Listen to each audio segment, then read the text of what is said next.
What's up guys? So as promised, I'm back on YouTube consistently making content for y'all. So this video is about something that's been brought to my attention a few times within the past couple of days, and that is how to use capital flow to find small account trades. So let's talk about it.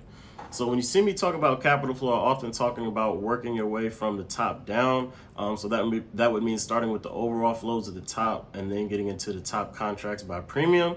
Now these top contracts by premium are really useful, as you know from my other videos, but they're typically not going to be small account friendly. Now some days you might see some tickers in here that are small account friendly, right? That do have cheap and affordable options chains, but most days it's going to look like this. We see a lot of Tesla, we see a lot of SMCI, we see some Nvidia. So these are names that are not cheap by any means. So if you have a small account, on most days, this is not going to be something that you can use as a resource. I still encourage you to check it, but if it's a typical day like today, you're actually going to have to come here to the filter by symbol.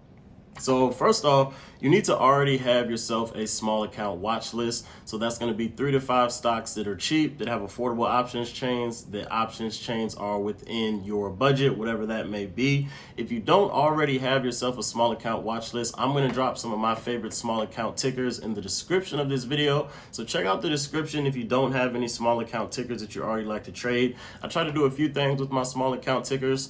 I'm picking names that are not too heavily weighted in any major ETFs. So that means regardless of what the rest of the market is doing, you can kind of expect your small account ticker to move independently of the market. I'm also picking names. Some are good for day trading, some are good for swing trading. So it doesn't matter what kind of trader you are. But definitely check that out if you haven't already. There's going to be a lot of names on there. I don't recommend trying to watch or trade all of them. Like I said, you only need like 3 to 5 at the absolute most. Some people I know only need 1, 2, maybe 3. So it's going to be kind of up to you. But once you have your small account tickers, you want to start putting them into the filter by symbol box. Now, typically, I don't put more than 3 tickers in here in the filter by symbol. It can get kind of tricky to watch flow for 5 different names at a time, right? So I might start with 3 and then I kind of work my way down, narrow it down until I find something that I do want to trade. So for the purpose of this video, we're going to go with one of my favorite small account tickers, and that's Snapchat or Snap, right? So this is one of my favorite small account tickers, and you would need to search your ticker, right? And then from there, you need to go to your premiums. So the premium part is going to be interesting because like we've seen here, these names, Tesla, 83 million, right? SMCI, 75 million, 50 million, 51 million, 50 million, right? There's going to be tens of millions and sometimes hundreds of millions of dollars going into these big Teslas, these Nvidias, these big names, right? Now for the small account tickers, typically they're not going to see tens and millions of dollars of premium, right? But they're still going to have a lot of premium relative to the size of that ticker. So that means you don't always have to expect millions of dollars. You just need to know what a lot of money is based on the ticker that you're trading. So that's again why I recommend only having 3 to 5, because you can watch those day in and day out, and you can know, okay, on average it looks like the order size is between 25 to 50K on this name, or for this name it's between 50 to 100K on average. So that doesn't mean, you know, because you're not seeing millions of dollars, oh well, there's not a lot of money going into it. A lot of money is just looks different for some of these small account names. So if you don't know where to start, I would just say start at the lowest, start at 25K, right? And then kind of work your way up from there. So for Snap, we do see a good amount of orders coming in above 25K, right? But if we were to up this to 100K, today is 130. There's only 1, 2, 3, 4, 6 orders over 100K came in, and it's already about 3 o'clock for today. So that's not a lot, right? So that's why for Snap, we want to stick to 25K because I'm seeing a good amount of orders in between that 25 to 50K, right? So I don't want to cut those orders out because they are relevant. And then from there, you pretty much just follow the same strategy that you would use to find trades on any other size name. So if you're day trading, you can watch the weeklies filter. You can use the swings filter for overnight trades for swings. You can also do leaps.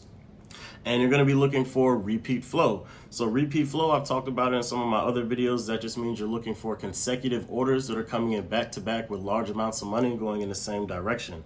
There's a pretty good example on this one for Snap this afternoon, actually. So today is 1:30. We can see a lot of these 16 calls came in consecutively. This was at 2:15, at 2:17, at 2:18, another one at 2:18, right? So these are all $16 calls for Snapchat. They all have the same expiration. There's large, these are what I would consider good amounts of money for Snap. Remember, you're not going to be looking for millions of dollars on Snap, right? But I'm just looking at these 4 that came in, and then even a few minutes later, we got some even larger ones for 200,000, which is pretty big for Snap, because as we scrolled previously through the day, yeah, this was yesterday. So there were no other $200,000 orders on Snap. So this is the first 200K order on Snap today. So that's a lot of money for Snapchat for the day, right? So that's what I mean by size of the premium being relative to the name that you're trading. So this is something that I would like to see if I'm looking for a Snap trade, right? It looks like it could have some bullish action going into close based on these weeklies. And then even these expirations are farther out. These are leaps, but it does look like it's got potential for overnight to continue to move up over the next few days or weeks, etc., right? So this is what I mean by looking for repeat flow. You know, we got large orders in the same direction. And even before that, the last order above 25K on Snap was at noon. So it looks like things kind of slowed down on lunchtime for Snap. And then a little bit after 2, premiums kind of pick back up, and they're continuing to pick up even more going into 3 o'clock. So for me, Snapchat looks bullish for day trade potential, for a swing trade potential, and this is all you want to see, right? So short and simple, you know, top contracts by premium, I still encourage you to check these if you have a small account, but typically you're going to have to rely on the filter by symbol, and you just look for that repeat flow. And then from there, you just follow the tools that I gave you, follow the steps that I gave you. And that's how you can find small account trades with Snapchat. Again, if you don't already have yourself a small account watch list, feel free to steal some of my favorite small account tickers that are in the description of this video. I hope y'all enjoyed this one. Hope y'all find it helpful. Appreciate y'all for watching. Don't forget to like, comment, and subscribe. Peace.